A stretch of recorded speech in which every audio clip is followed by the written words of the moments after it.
नमस्कार दोस्तों। मैं मृत्युंजय आपका स्वागत करता हूं हमारे इस चैनल सटीक परामर्श में। और देखिए, कुछ दिन पहले हम लोगों ने बात किया था जीएसटी के बारे में कि कर्नाटका में किस तरीके से दुकानदारों को जो है जीएसटी वाले नोटिस भेज के इनकम टैक्स के बारे में भेजा था, जिससे वहां के लोगों ने जितने भी तरह के जीएसटी वाले और ऑनलाइन पेमेंट वाले जितने भी एग्रीगेटर हैं, सबका आपने देखा था कि स्टिकर निकाल निकाल के फाड़ फाड़ के भेजना चालू हो गया था। अब ये देखिए, सेम चीज़ जो है झारखंड में भी इसकी गूंज सुनाई दे रही है। और न्यूज़ क्या है कि झारखंड में भूजा और फल बेचने वालों तक को जीएसटी ने नोटिस भेजा और इनके यूपीआई से लाखों के लेन देन हुए हैं। ये मामला 2021 से 2024, यानी जितना भी जो ये मामला है 2021 से 2024 का, इसके बीच में लगातार ये लोग क्या कर रहे हैं, गवर्नमेंट वाले, हो सके कोई एआई सिस्टम या टूल बैठाया होगा जिसके माध्यम से जितने भी अकाउंट्स में ट्रांजैक्शन ज़्यादा हुए होंगे, जिसके अकाउंट से ट्रांजैक्शन लेन देन का पैसा ज़्यादा हुआ होगा, उसको लगातार ये नोटिस भेज रहे हैं। तो गवर्नमेंट ये इस तरीके से, मान लीजिए, एक तरफ आपको 5 किलो अनाज दे रही है, दूसरी तरफ आपको आपके मोहल्ले में ही अगर आप बिजनेस कर रहे हैं तो आपको इस तरह का जीएसटी का नोटिस दे रही है। ये तो आपको समझना पड़ेगा, ये फ्री का जो लेन देन खेल होता है, ये किस तरीके से घातक होता है। अभी बिहार में आपने देखा 125 यूनिट बिजली फ्री, और साथ में क्या हो गया कि 3 घंटा बिजली गायब रह रहा है। मतलब गांव साइड में, रूरल साइड में आप चले जाएँ तो 4 घंटा, 5 घंटा, 6 6 घंटा बिजली गायब है।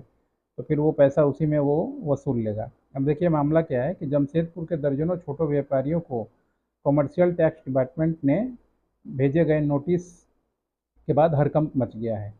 और यह नोटिस 2021 से 2024 तक के डिजिटल आधार पर भेजा गया है, यानी 3 साल जो भी आप मान लीजिए।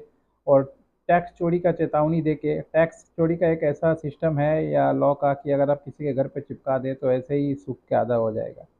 तो इसलिए इसमें क्या है, लॉयर आ जाएगा, फिर खर्चा आ जाएगा, आपका बढ़ जाएगा। बचने बचाने में आप अपना बिजनेस, जो प्रेजेंट बिजनेस है, उसको भी खोइएगा और जो पैसा है वो भी लगाएंगे। सरकार इस तरीके से नहीं चलती है दोस्तों। और ये जो भी सरकार चला रहा है, पता नहीं भूसा बढ़ा हुआ है इनके दिमाग में या क्या बढ़ा हुआ है, कि ये खुद ही नहीं चाहते हैं कि इनके देश का विकास हो या इनके देश के जो पब्लिक है, इनका स्टैंडर्ड लेवल थोड़ा आगे बढ़े।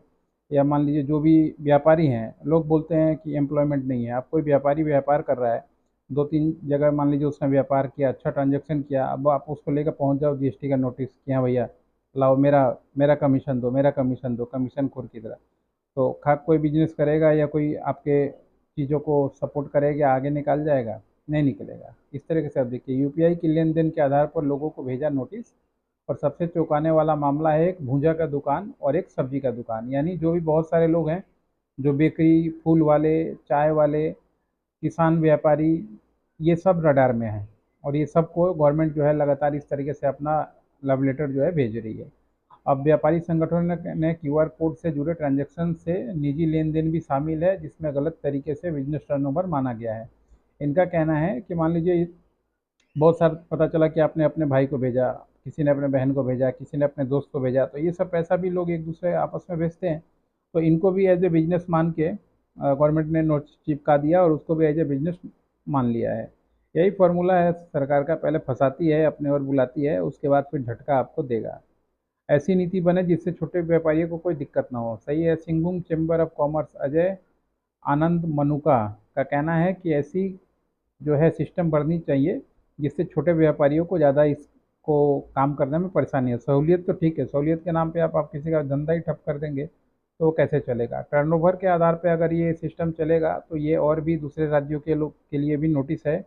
और दूसरे राज्यों के लोग भी जो इस तरह के व्यापार कर रहे हैं इंडिया में किसी और भी जगह, ये मान लीजिए कल कर्नाटका में हुआ, आज आपका झारखंड में हुआ, परसों बिहार में होगा, उसके बाद बंगाल में होगा। जीएसटी वालों को अब कुछ काम बचा नहीं है।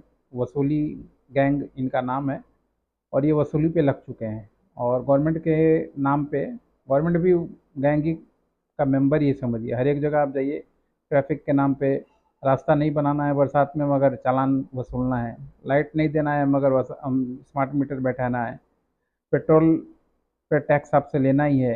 कितने तरह का चीज़ों का इनडायरेक्ट टैक्स कर रहा है, उसके बाद प्रॉफिट दिखाइएगा, उसमें से भी कमीशन लेगा। तो हद कर दिया है।